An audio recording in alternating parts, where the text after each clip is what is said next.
কোটি টাকার সম্পদ রেখে বাবায় মারা গেল। 24 ঘন্টা বাবার লাশ দরজার সামনে ফালায় রাখলো।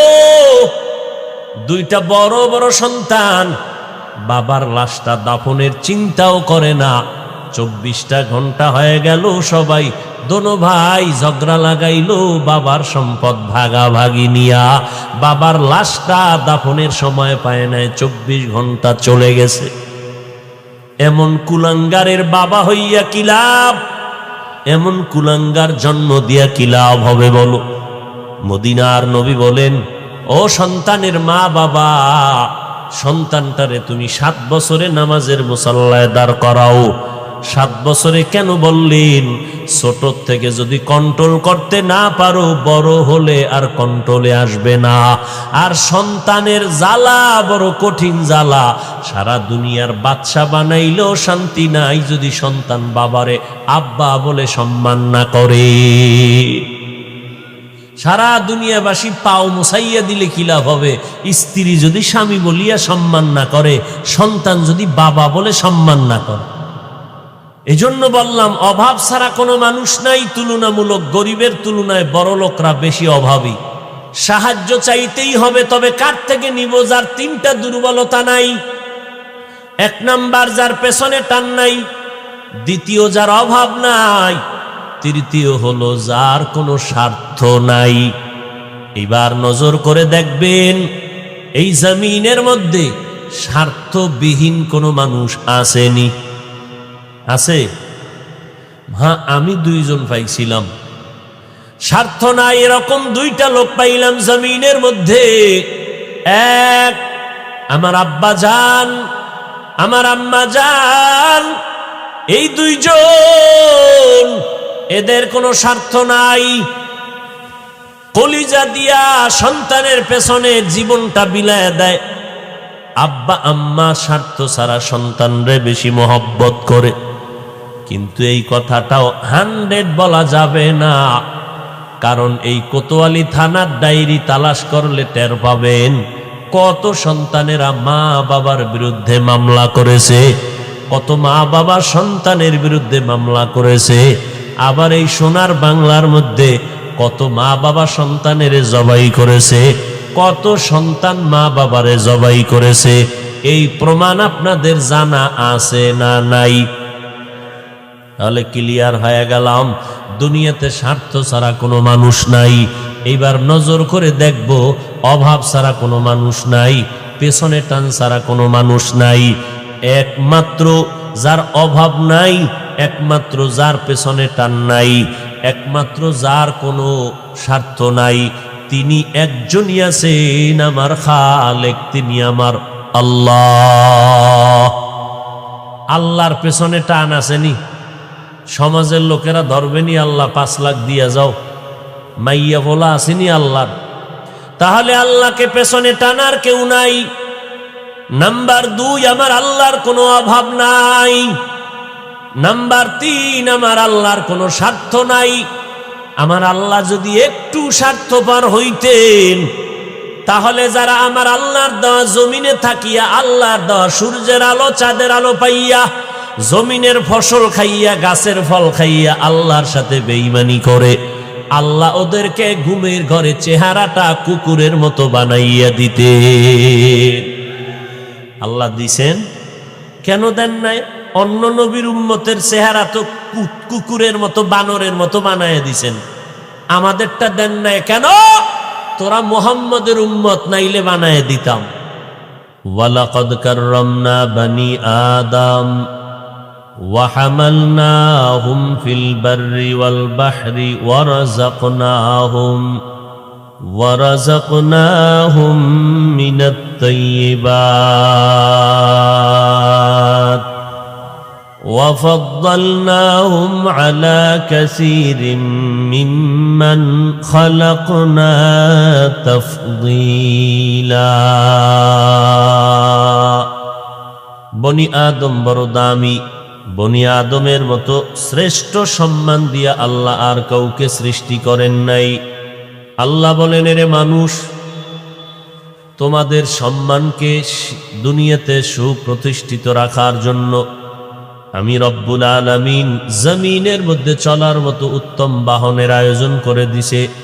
পানির মধ্যে তোমাদের চলার মতো ব্যবস্থাও করে আমি আল্লাহ দিয়েছি, এবং জমিনের মধ্যে আমি আল্লাহ তোমাদের উত্তম রিজিকের আয়োজন করেছি, যেই রিজিকটা চূড়ান্ত পবিত্র এবং যেই রিজিকটা চূড়ান্ত স্বচ্ছ পরিচ্ছন্ন। আমি আল্লাহ পাক রব্বুল আলামিন আবার তোমাদের মধ্যে একে অন্যের তুলনায় মর্যাদাবান করেছি। মানুষ সৃষ্টির শ্রেষ্ঠ, আবার এই মানুষের মধ্যে ক্লাস ভাগ করে দিয়েছেন। এই মানুষের মধ্যে যারা ঈমানওয়ালা তারা অন্যান্য মানুষের তুলনায় শ্রেষ্ঠ, আবার ঈমানওয়ালাদের মধ্যে আম্বিয়ায়ে কেরাম শ্রেষ্ঠ, আর উম্মতের মধ্যে যারা আখিরি নবীর উম্মত তারা শ্রেষ্ঠ, আবার আখিরি নবীর উম্মতের মধ্যে যারা কোরআনের ইলমওয়ালা তারা শ্রেষ্ঠ, আবার কোরআনের ইলমওয়ালাদের মধ্যে যারা ইলম অনুযায়ী আমল করবে তারা শ্রেষ্ঠ। আবার ওই আমলের মধ্যে অনেকের ঝামেলা আছে, যাদের আমলের মধ্যে ঝামেলা নাই, তাকওয়াওয়ালা, এরা হলো সৃষ্টির মধ্যে সর্বশ্রেষ্ঠ। আল্লাহ তাআলা বলেন, দুনিয়ার মানুষ, তোমাদের মতো শ্রেষ্ঠ আমি আর কোনো প্রাণী বানাই নাই। জমিনের মধ্যে কোনো প্রাণী নাই যে মানুষের থেকে বড় দামি। তবে মানুষ তুমি কোন দিক থেকে দামি? তুমি শক্তির বেলায় কয় না তুমি দুর্বল। কেমন দুর্বল? ওয়াখলিকাল ইনসানু যায়ীফা, ইনসান জাতির মতো দুর্বল করে আমি আল্লাহ কোনো প্রাণী বানাই নাই। একটা পিপিলিকার কাছেও তুমি দুর্বল, একটা মশার কাছেও তুমি দুর্বল। মানুষের হাতে বানানো 2 টাকা দামের ব্লেটের কাছেও মানুষ দুর্বল। এক কথায় মানুষের মতো শ্রেষ্ঠ যেমন কেউ নাই, এই মানুষের মতো দুর্বল আমি কোনো প্রাণী বানাই নাই। দুর্বল হইয়া আবার কেমন করে শ্রেষ্ঠ হয়? ও দয়ার মালিক, আমাদের দুর্বল বানাইয়া শ্রেষ্ঠত্বের মর্যাদা কেমন করে দান করেছেন। আল্লাহ তাআলা বলেন, এরে নবী জানায় দেন, জমিনের মধ্যে আমার বান্দা বান্দি বড় দুর্বল। আমি আল্লাহ এই দুর্বলতাটার কারণেই তাদের মর্যাদা সবার উপরে বাড়ায় দিলাম। ঘরের মধ্যে একটা বাচ্চা, শিশু বাচ্চা হাঁটতে পারে না, দাঁড়াইতে পারে, 2-1 কদম দিয়ে হাঁটে, যে কোনো সময় কাত হয়ে পড়ে যেতে পারে, অ্যাক্সিডেন্টের ভয় আছে। মা বলে স্বামীকে, ও স্বামী, আমি কাজে ব্যস্ত হয়ে গেলাম, তুমি বাচ্চার দিকে নজর রাখবা। স্বামী বলে স্ত্রী, আমি বাহিরে যাচ্ছি, তুমি সন্তানের দিকে নজর রাখো। ভাই বোনকে বলে, আমি বাহিরে যাই, আমাদের বাবুর দিকে নজর রাখো। এই শিশু বাচ্চার দিকে সবার নজর খুব কড়া, সতর্ক দৃষ্টি। কেন? এই বাচ্চাটা ঘরের মধ্যে আগুন লাগায় দিবে বলে না, এই বাচ্চাটা কারো গলায় ছুরি ধরবে না। তাহলে এই বাচ্চার দিকে সতর্ক দৃষ্টি সবাই রাখে কেন? বলে এই বাচ্চা হলো বড় দুর্বল, আর দুর্বলতাটাই হলো মোহাব্বতের কারণ। আল্লাহ তাআলা বলেন, এ মানুষ, তোমাদেরকে আমি দুর্বল করে বানাইছি, আর এই দুর্বলতার কারণে আমি তোমাদের বেশি মোহাব্বত করি। আর মোহাব্বতের কারণে সারা দুনিয়ার মাখলুকতের তোমাদের গোলাম বানায় দিয়েছি। আমি আল্লাহ দুর্বল বানানোর কারণে আমি আল্লাহ মোহাব্বতের নজর কখনো দূরে সরাই না।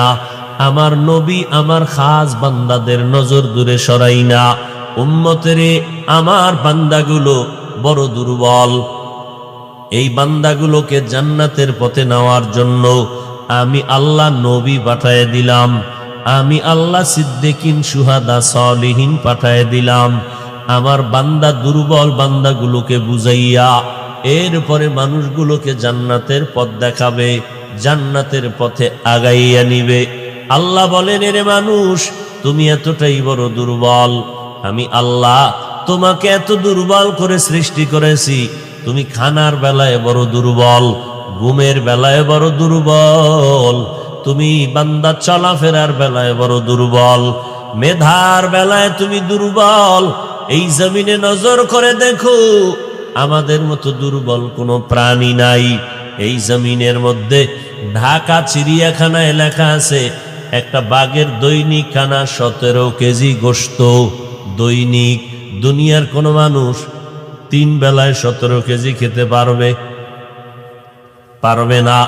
জমিনের মধ্যে পাহাড় আছে, বড় বড় পাহাড়, এক একটা পাহাড় কোহে কাফ নামের পর্বতমালায় আল্লাহর ভিন্ন একটা মাখলুক বসবাস করত, নাম হলো সিমর্গ। ওই প্রাণীটা এত বড়, প্রতিদিনের খাদ্য তালিকা ছিল তার 40টা মোটা তাজা হাতি। কে খাওয়ায়? আরো জোরে বলেন। গরতাওয়াক্কুল মিকুনি হর সুবহ শাম, মিরসানাদ রিজক তু আজলা মাকাম, জুজবা হকচি জে মখাজ ইনসুজা, ফজলে উ আমস্তে দর জুমলা জাহা। আল্লাহ বলেন, এরে মানুষ, নদীর মধ্যে সমুদ্রের ভেতরে বড় বড় বড় বড় মাছ, নীল তিমি আছে, বড় বড় নীল রঙের তিমি মাছ। ওই এক একটা নীল তিমি এত বিশাল, ওই এক একটা নীল তিমির দৈনিক খানা হলো 1000 কেজি চিংড়ি মাছ। কয়দিনে খায়? কথা কন না কেন? একদিনে। কে খাওয়ায়? রিজিকের মালিক ইয়া আইয়ুহান নাস আনতুমুল ফুকারাউ ইলাল্লাহ ওয়াল্লাহু হুয়াল গানিয়্যুল হামিদ।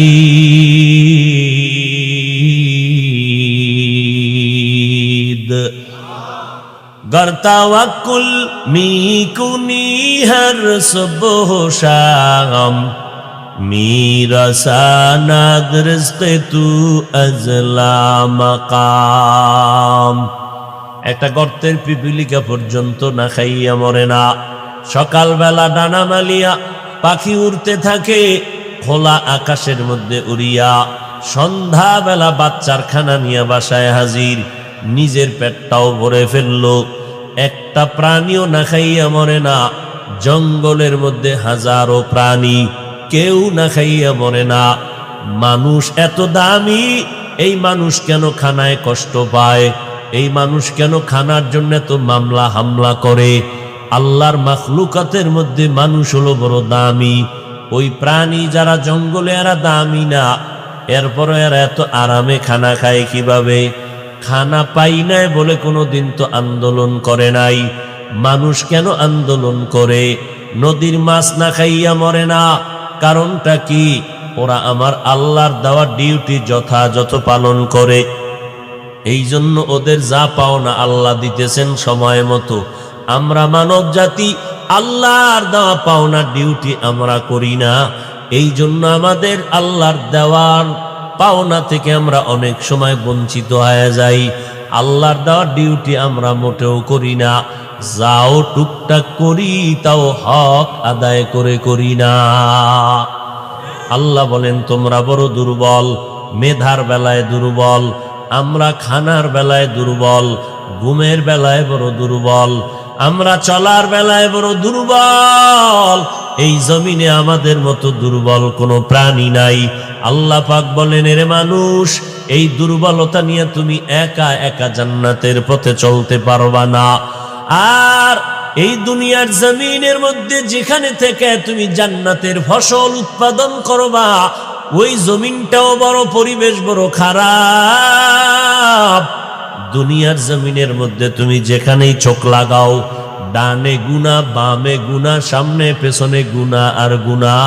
এমন কি বান্দা নামাজের মুসাল্লায় দাঁড়াইছে, পকেটের মধ্যে গুনার ফ্যাক্টরি। তাহলে আমরা জন্মগতভাবে দুর্বল, আবার আমাদের জমিনের পরিবেশটাও বড় নাপাক, আবার অন্য দিক থেকে তিন দল শয়তান আমাদেরকে পেছনে টানে, আমরা যেন জান্নাতের পথে আগাইতে না পারি। একটা শয়তান আমাদের শরীরের মধ্যে, নফস শয়তান, বারবার আমাদের ধোঁকা দিতে থাকে, এত নামাজ পড়ে লাভ কি, এত ইবাদত করে কোনো লাভ নাই, এত জিকির করে কোনো লাভ নাই, এত বয়ান শুনে কোনো লাভ নাই, এইভাবে ধোঁকা দিতে থাকে। আর একটা হলো জিন শয়তান, বাহিরে গেলেই শয়তান আমাকে আক্রমণ করে, আজান শুনলে জিন শয়তান পালায় যায়, জিকিরের আওয়াজ পেলে জিন শয়তান পালিয়ে যায়, কোরআনের আওয়াজ যখন পায় জিন শয়তান পালায়, যখন আবার আজান কোরআন জিকির বন্ধ হয়ে যায়, আবার ওই মানুষটাকে ধোঁকা দিতে থাকে, আমাকে ধোঁকা দিয়া দিয়া গুনার মধ্যে আমাকে শামিল করায়, গুনাহটাকে আকর্ষণীয় বানাইয়া এরপরে আমার সামনে ধরে। আর একটা শয়তান হলো মানুষ রূপী শয়তান। এই মানুষের মধ্যে একদল মানুষ যারা উম্মতের জাহান্নামের দিকে ডাকবে, বলে বিড়ি টানলে কোনো সমস্যা নাই, গাঞ্জা খাইলে কোনো সমস্যা নাই, মিথ্যা কথা দুই একটা বললে সমস্যা নাই, একটা দুইটা তিনটা করে করে জীবনটা মিথ্যার পুঁজি বানায় দেয়। এইভাবে নামাজ ঠিক মতো পড়ার দরকার নাই, একা একা পড়লেও তো নামাজ হয়ে যাবে, এত আলেমের বয়ান শোনার দরকার নাই, আমল যদি করতে না পারো এমন বয়ান শুনিয়া লাভ নাই। এইভাবে বুঝাইয়া বুঝাইয়া বান্দাটাকে আমল থেকে দূরে সরায় দেয়। তাহলে আমরা এখন জান্নাতের পথে কেমনে আগায় যাব? এক তো আমাদের সৃষ্টি বড় দুর্বল, আবার দুনিয়ার পরিবেশটা বড় নাপাক, আবার তিন দল শয়তান আমাদেরকে পেছনে টানে যেন জান্নাতের পথে আগাইতে না পারি। এই অবস্থায় দুনিয়ার কোনো মানুষ জান্নাতের পথে একা একা আগানো সম্ভব না, অন্যের সাহায্য অবশ্যই লাগবেই লাগবে। এরে নবীর উম্মতের দল, আমরা দুনিয়ার বেলায় বড় অসহায়, দুনিয়ার বেলায় বড় আমরা দুর্বল, আমরা গরিব মানুষ, রিক্সা ড্রাইভার জামায় ময়লা লেগেছে নিজে নিজেরটা ধুইয়া নিল। যারা এমন মানুষ আছে টাকাওয়ালা কিন্তু নিজের জামা নিজে ধোয়ার সুযোগ নাই। রিক্সা ড্রাইভার রিক্সা চলে না, হেঁটে যাবে, কিন্তু এই জমিনের দামি কিছু টাকাওয়ালা মানুষেরা পায়ে হেঁটে 2 কিলোমিটার যেতে পারে না। আল্লাহ পাক বলেন, তোমাদেরকে আমি বড় দুর্বল করে বানাইছি, একে অন্যের কাছে তোমরা দুর্বল। এক তো তোমরা দুনিয়ার সব দিক থেকে দুর্বল, আবার তোমরা একে অন্যের কাছে দুর্বল।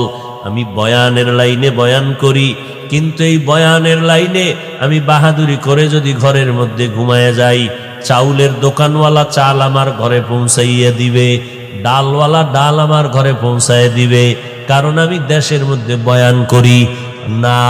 কোনোদিন যদি আমি চালওয়ালাকে টাকা না দেই, তাকে যদি না বলি, তাকে যদি মূল্যায়ন না করি, জীবনে আমাকে 1 কেজি চাল দিবে না, ডাল দিবে না। অতএব আমি একদিকে সবল, আবার আমি দুনিয়ার লাইনে বড় দুর্বল। ওর কাছে আমার দুর্বলতা প্রকাশ করা লাগবে। গরিবের কাছে গিয়া যদি বলি না, গরিবের কাছে যাবই না, ওর হাতের কিছু খাবই না, তাহলে না খাইয়া থাকা ছাড়া কোনো উপায় হবে না। আমরা দুর্বল। আবার চাল ডালের মালিক যারা কর্মচারী, এরা টাকাওয়ালাদের কাছে দুর্বল, তোমার টাকা না দিলে আমার বেচা কেনা বন্ধ হয়ে যাবে। এইভাবে দুনিয়ার প্রত্যেকটা মানুষ সর্ব সাইডে কোনো দিক থেকে না কোনো দিক থেকে দুর্বল। আল্লাহ ব্যালেন্স করে দিলেন, একটা গুণের কারণে সম্মান, অন্য দুর্বলতার কারণে তোমার উপরে যেন অহংকারের বোঝা না চাপে, এই জন্য আল্লাহ দুর্বল বানায় দিলেন। এরে নবীর উম্মতের দল, এতগুলো সমস্যা নিয়া দুর্বল হইয়া তুমি জান্নাতের পথে আগাইতে পারবা না। অবশ্যই তোমার সহযোগিতার বেশি প্রয়োজন। সহযোগিতা কার থেকে নিবা? 3টা দুর্বলতা যার না থাকবে তার থেকে সাহায্য চাইতে দেরি, এক সেকেন্ড লাগবে না সাহায্য তোমার পাওয়ার জন্য। এক নাম্বার, তার কাছেই তুমি সাহায্য চাও যার মধ্যে কোনো পেছনে টান নাই। এমন একজনের কাছে সাহায্যের হাত বাড়াও, চাইতে দেরি পাইতে দেরি হবে না। যেই ব্যক্তির কাছে চাইবা তার পেছনে কোনো টান থাকবে না।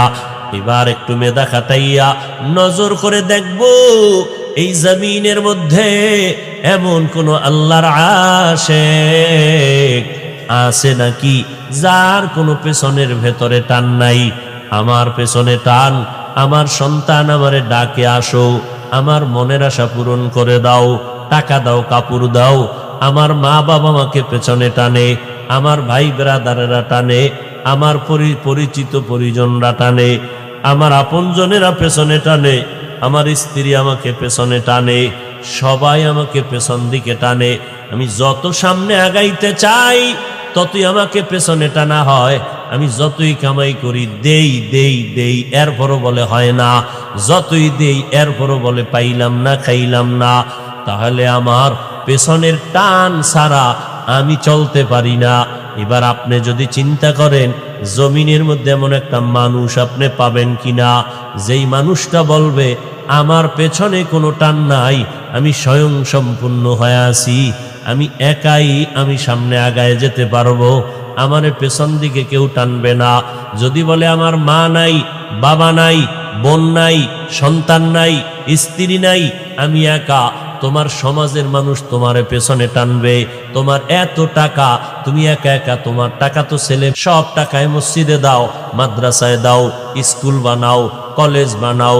এবার একটু ভেবে চিনতে বলবেন এই জমিনের মধ্যে পিছু টান নাই এমন একটা মানুষ আপনাদের নজরে আছে কিনা বলেন। বুঝাছি না বলেন, তাল মিলায়েন না, আছে কিনা বলেন। এমন একটা মানুষ যার পেছনে টান নাই, এমন একটা মানুষ আছে। তিনটা দুর্বলতা যার নাই তার কাছে তুমি সাহায্যের হাত বাড়াও। আচ্ছা, সাহায্য লাগবে কিনা এই বিষয়ে আপনাদের মতামত কি? সহযোগিতা ছাড়া চলতে পারবে কোনো মাস্তান আছে কিনা বলেন। কেউ বলতে পারবে আমার টাকা পয়সা, বাড়ি গাড়ি, ক্ষমতা সব আছে, আমি এখন কারো সহযোগিতা ছাড়া একা একা চলতে পারবো, এরকম কেউ বলার ক্ষমতা আছে? সবাই একমত। তার অন্যের সহযোগিতা লাগবে, বলেন না কেন? লাগবেই লাগবে, এতে কোনো সন্দেহ নাই। যদি কেউ বলে আমি কারো সাহায্য নিব না, সহযোগিতা নিব না, তাহলে এর মতো প্রতিবন্ধী পঙ্গু জমিনে আর কেউ নাই। তাহলে আমরা সবাই একমত, সহযোগিতা লাগবেই। এখন সহযোগিতাটা কার থেকে নিব সেই কথাটা বললাম। আমি যদি এবারই জিগাই সবাই হাত পা উঁচু করে বলবেন আল্লাহর থেকে। আপনার এই দাবি 100% মিথ্যা দাবি, আপনার শুধু ঠোঁটের চাপাবাজি, অন্তরে মোটেও নাই। যদি দাবিটা অন্তরের হইতো এই জমিন থেকে 40 বছর আগে সুদী কারবারি এনজিওরা পালাইয়া যেতে বাধ্য হতো।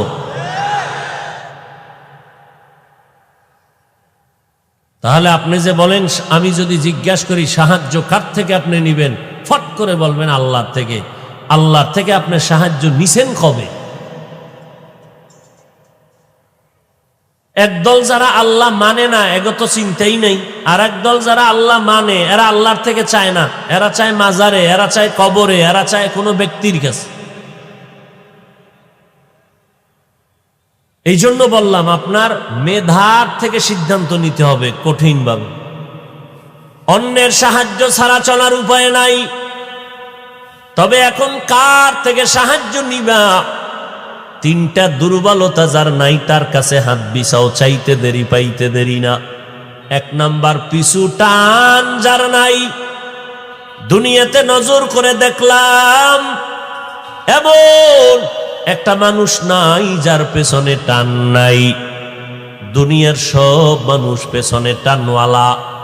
নাম্বার 2, এই জমিনে তাকায় দেখেন এমন একজন মানুষ পাবেন যার কোনো অভাব মোটেও নাই। একটু জিজ্ঞাসা করি, বলেন অভাব ছাড়া কোনো মানুষ জমিনে আসেনি? কোনো হিসাব আছে? পিসাবের অভাব বেশি, মুরিদেরটা খাইয়া পেট মোবারক তেলের ড্রাম বানায় ফেলছে। মুরিদেরটা খাইয়া পীর সাহেবের বিশাল বিল্ডিং এর টাওয়ার। তাহলে দুনিয়াতে অভাব ছাড়া কেউ নাই। দুনিয়ার সব মানুষ অভাবী। বলে কেমন? গরিবের অভাব 100 টাকায় সমাধান হয়, বড় লোকের অভাব লক্ষ টাকায়ও সমাধান হয় না। অভাব ছাড়া আছে কেউ? বলতে পারবেন যে একজন আছে যে যার অভাব নাই? বরং এই জমিনে যার টাকা যত বেশি তার অভাব তত বেশি। আপনাদের এইটা কোন থানা? এই ফরিদপুর কোতোয়ালিতে ধনী মানুষ আছে না নাই? ওই লোকটা 3-4টা বাড়ির মালিক, ফ্যাক্টরির মালিক, মিল কারখানার মালিক।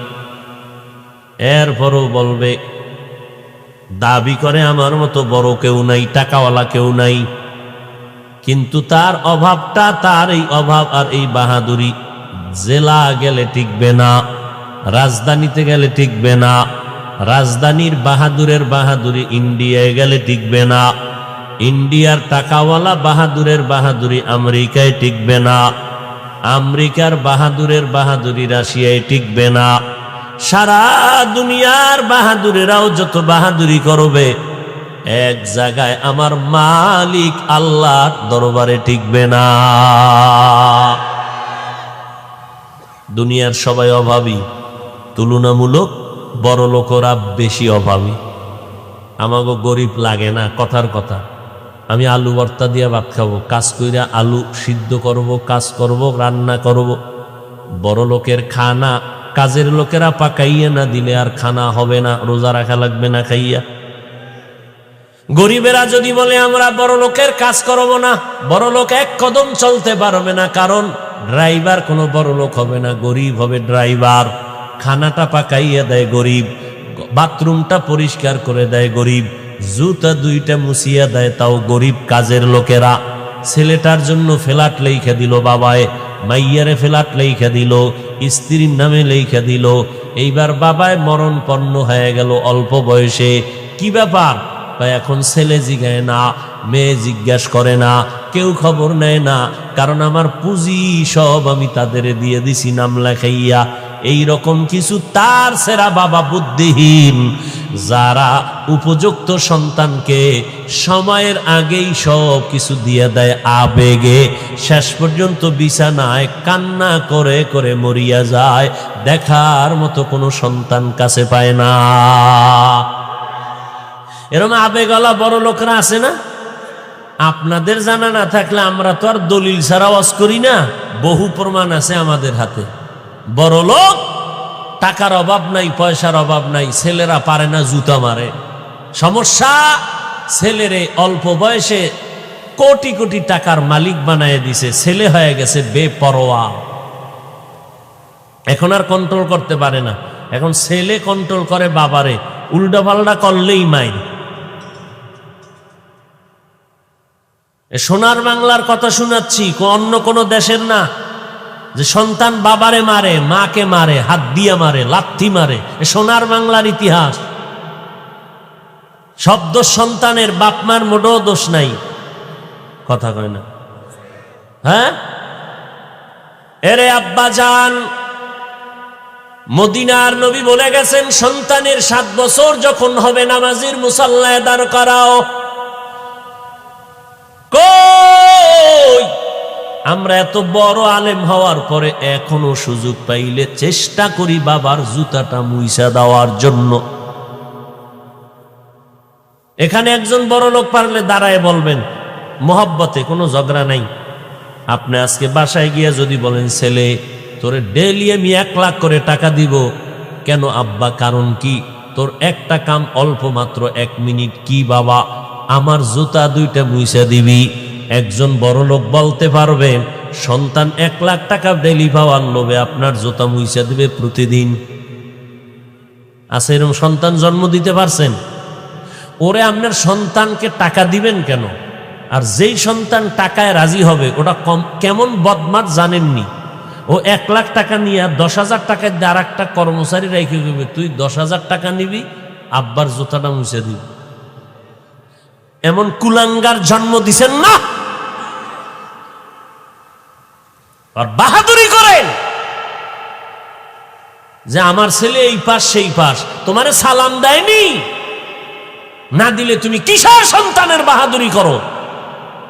কয়েক মাস আগে ঢাকা বাড্ডা থানা, ঢাকা গুলশানের পাশে, কোটি টাকার সম্পদ রেখে বাবায় মারা গেল।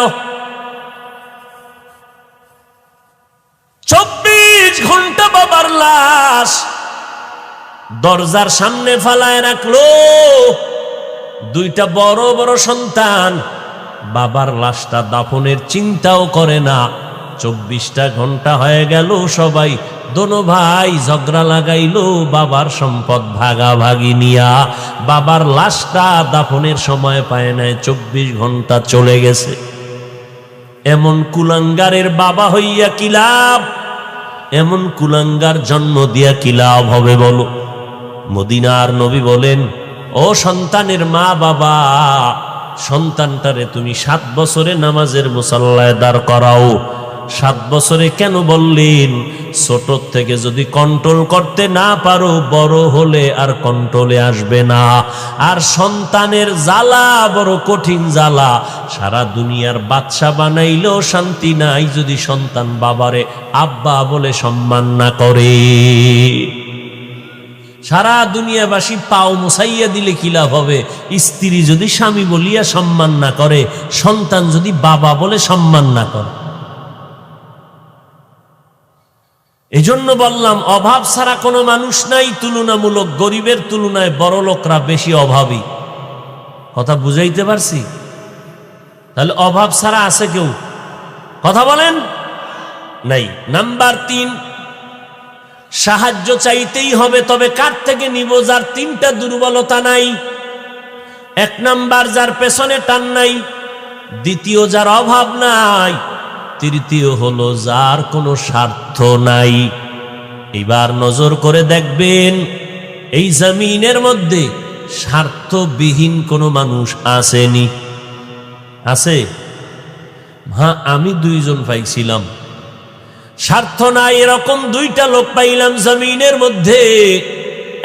এক, আমার আব্বা জান, আমার আম্মা জান।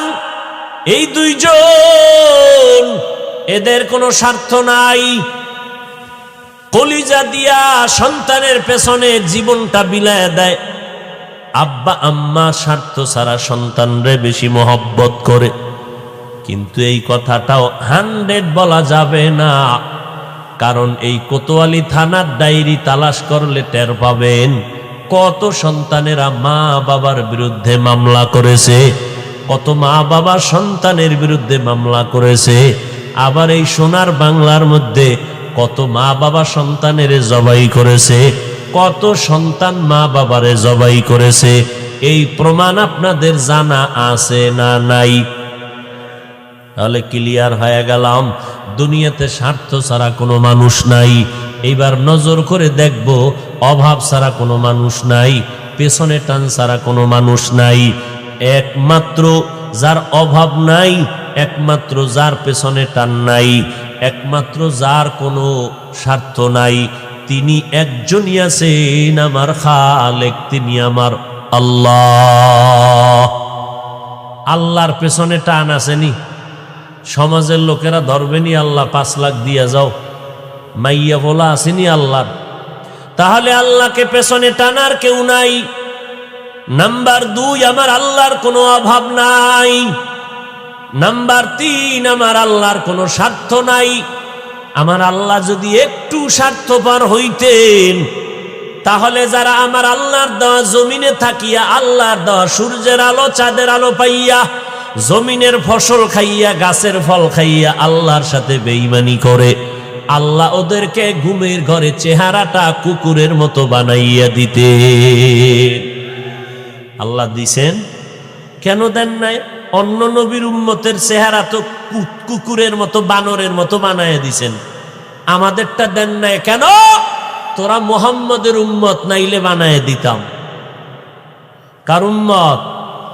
মুহাম্মাদের উম্মত। এই জন্য আল্লাহ পাক হাজার অন্যায় করার পরে চেহারা পাল্টায় দেন না, কারণ আল্লাহ আমার নবীকে বেশি মহাব্বত করেন আর নবীর উম্মতেরও বেশি মহাব্বত করেন। এই জন্য হাজার অন্যায় করার পর আমার আল্লাহ কোন উম্মতের চেহারা পাল্টাইয়া দেন না। যে কারণে আমি বক্তা হইয়া বহু অন্যায় করার পরে আমার বক্তাগিরি নষ্ট হয় নাই, চেয়ারম্যান সাহেবের চেয়ারম্যানগিরি নষ্ট হয় নাই, মাওলানা সাহেবের মাওলানাগিরি নষ্ট হয় না।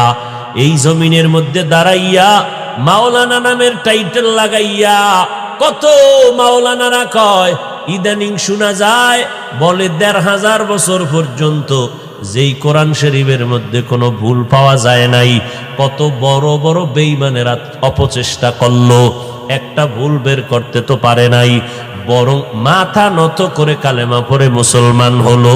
আর ইদানিং ১৫০০ বছর পরে আইসা সোনার বাংলার জমিনে পণ্ডিত দাঁড়াইয়া কয় কোরআন শরীফের মধ্যে সব জাল। নাউজুবিল্লাহ আসে না? না আপনারা তার ভক্ত? যদি কেউ মনে মনে বলে কোরআন শরীফের মধ্যে জাল, দলিল ছাড়া বেঈমান। আবার এক আওয়ামী লীগওয়ালারা কিন্তু কয় নাই কোরআন শরীফে জাল, বিএমপি ওয়ালারা কয় নাই, আমগো মতো টুপিওয়ালা ইসলামের ব্যানারওয়ালা ভণ্ডরা বলেছে।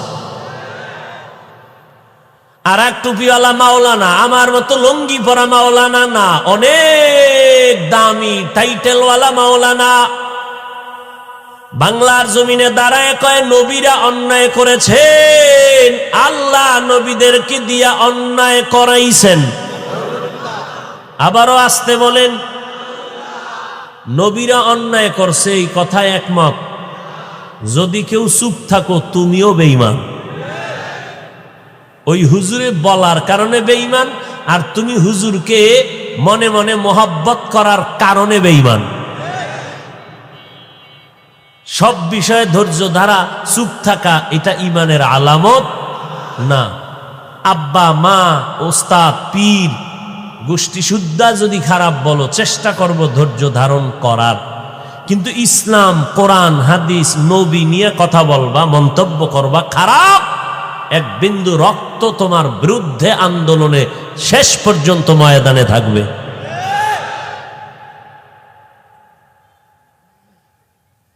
আর এক মাওলানা বলতেছে কালেমা লা ইলাহা ইল্লাল্লাহ মুহাম্মাদুর রাসূলুল্লাহ এটা কুফরি কালেমা।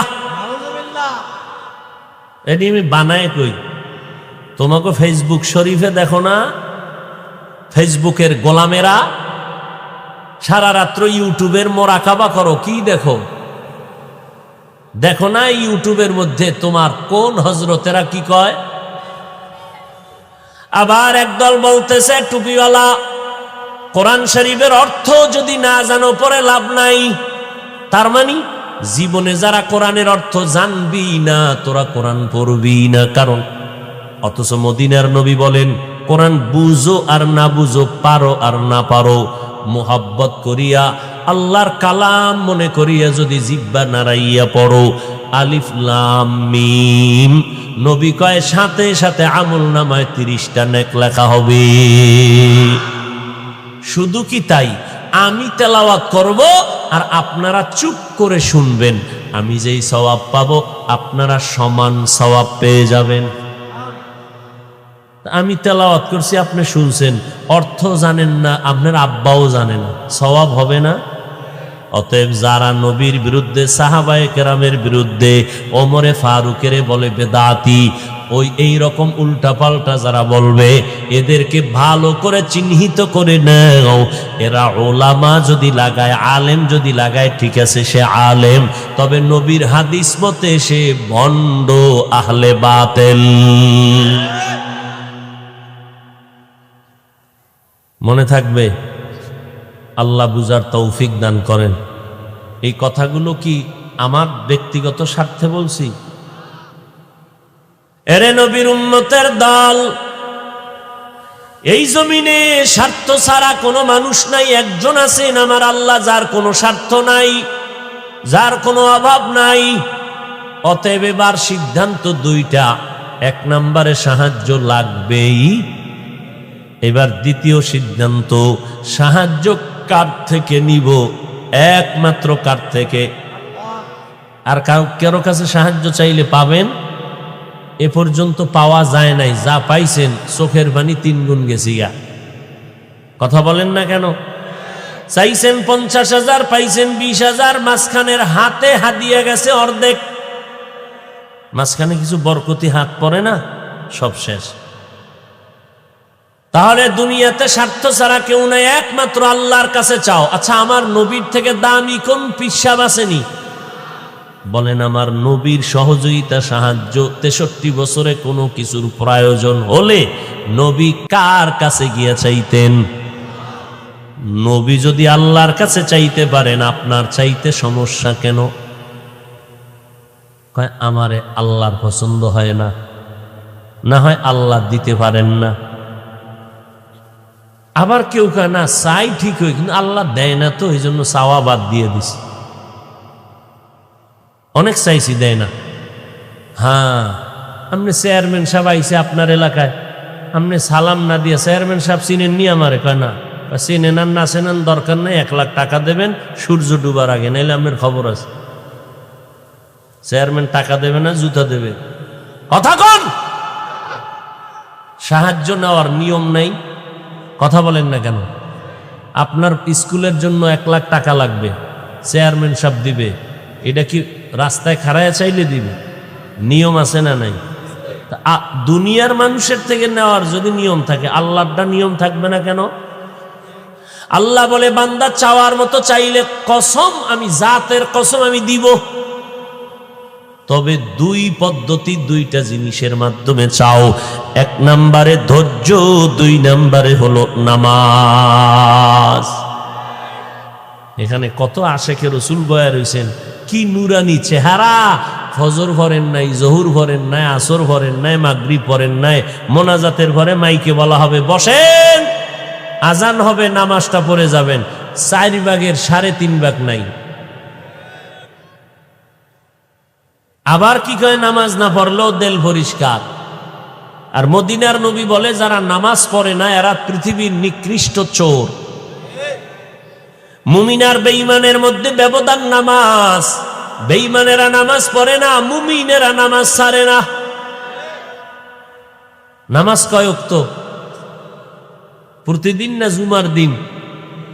2-1 ওয়াক্ত মাঝে মাঝে ছেড়ে দিলে কোনো সমস্যা হবে? কথা কয় না? হবে বলার পরে যারা পড়েন না, পিডাটা কেমন খাইবেন একটু ভাইবেন বয়ে বয়ে। হবে বলার পরেও যারা পড়েন না, একটা লোক তো হট করে বলল না যে 2-1 ওয়াক্ত ছাড়লে কোনো সমস্যা হবে না, কয় না। সব চুপ হয়ে গেছে, পাকা ফতুয়া দিলেন যে হবেই হবে। হবে বলার পরে যদি নামাজ না পড়েন, কি শাস্তিটা আপনার হওয়া উচিত? আপনি নিজেরটা নিজে চিন্তা করেন। এবার আপনাদের বয়ান কইরা কে কি বুঝায় জানি না, অন্তত আমি বা আমাদের লাইনের ওলামায়ে কেরামরা এই কথা বলবো না যে আমগো মতো হুজুর হয়ে যাও, স্কুল বন্ধ করো, ব্যবসা ছাড়ো, চাকরি ছাড়ো। না, স্কুলে পড়ো, কলেজে পড়ো, চাকরি করো, ব্যবসা করো, ইসলামে নিষেধ করে নাই। আমাদের মতো টুপিওয়ালা পাগড়িওয়ালা হুজুর হওয়ার দরকার নাই। বলে তো কেমনে আল্লাহরে মানবো, আল্লাহর ইবাদত করব?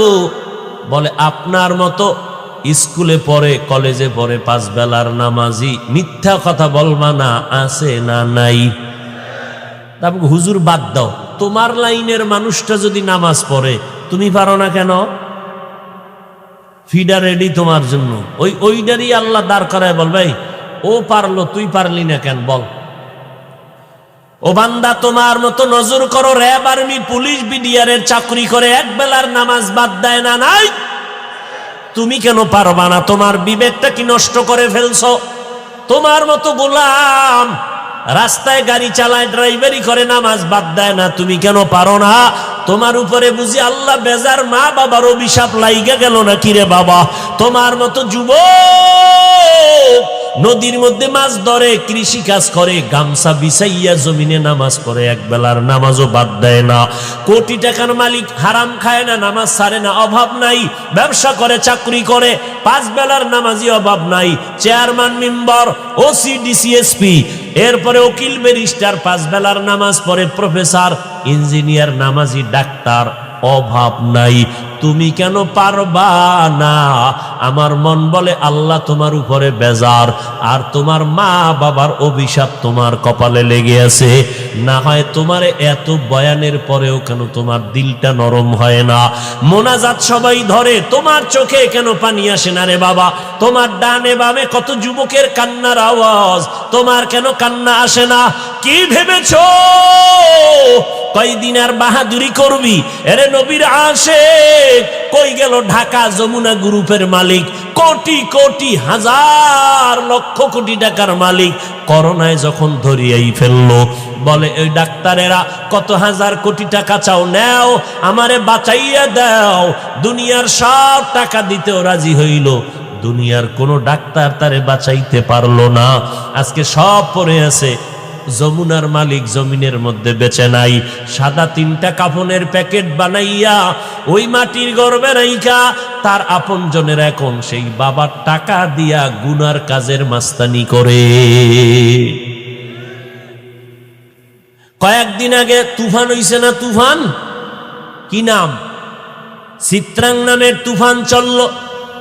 আল্লাহর বান্দা বিদেশে কামাই রুজি করে বাড়ি করলো, দেশে আইসা বিল্ডিং বানাইলো, মাত্র 2 দিন পরে বিল্ডিং এ ঢুকবে। পার্শ্বে একটা রাতের বেলা টিনের ঘরে ছোট একটা খাট, বাবায় ঘুমাইলো, পাশে স্ত্রী, পাশে একটা কন্যা সন্তান। তুফানে একটা গাছ উপড়াইয়া ঘরের মাঝখানে পড়ে বুকের উপরে চাপ লাগলো, জায়গায় 3 জন চলে গেল। মানুষ বিল্ডিং দেখে আর চোখের পানি মুছে। আল্লাহর এই কুদরত, জীবনের সব কামাই দিয়া বান্দা করলো একটা বিল্ডিং। মাত্র যুবক ছেলে, এখনো বয়স বাড়ে নাই, মাত্র একটা কন্যা সন্তান। মাও মারা গেল, কন্যার বাবাও মারা গেল, ফ্যামিলির কেউ নাই, বিল্ডিং এর জায়গায় পড়ে রইল। কিসের বাহাদুরি করো রে বাবা?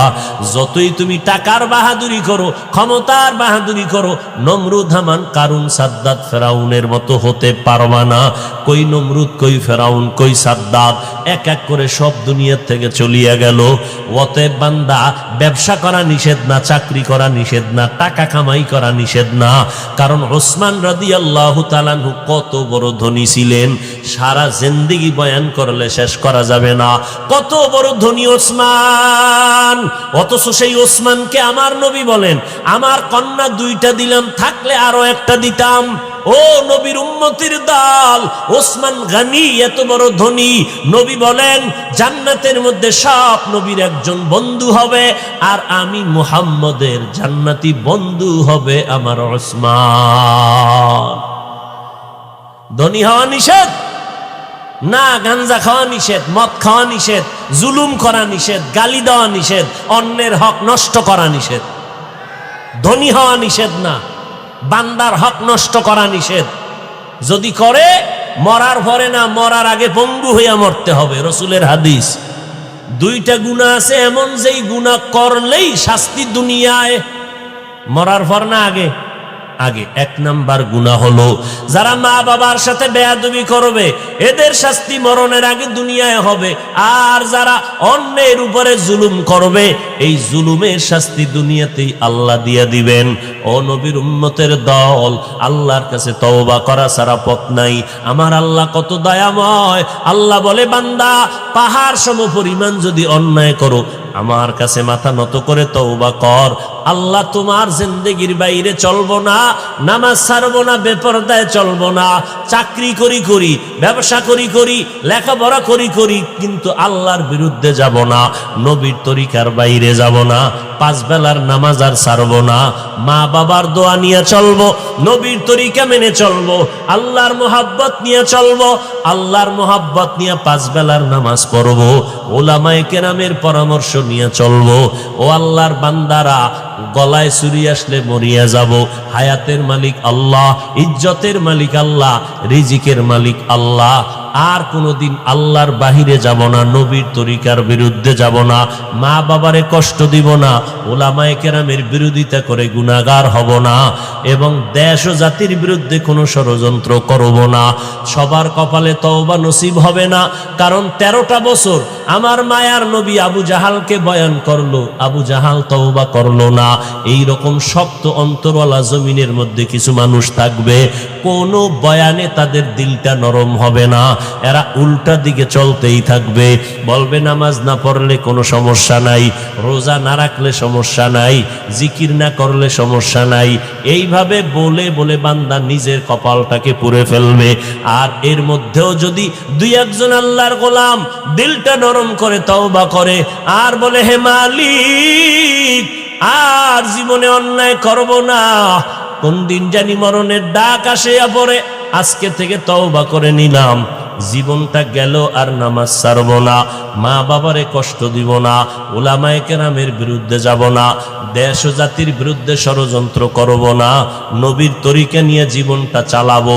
তওবা করার যদি নিয়ত থাকে কারো অন্তরে, মুনাফিকি দুর্বলতা যদি না থাকে, খাঁটি তওবার নিয়ত যাদের আছে শুধু তারা দুটো হাত আমার আল্লাহকে দেখাইয়া দেন। আল্লাহ হাতগুলো কবুল করে নেন, তওবা কবুল করে নেন।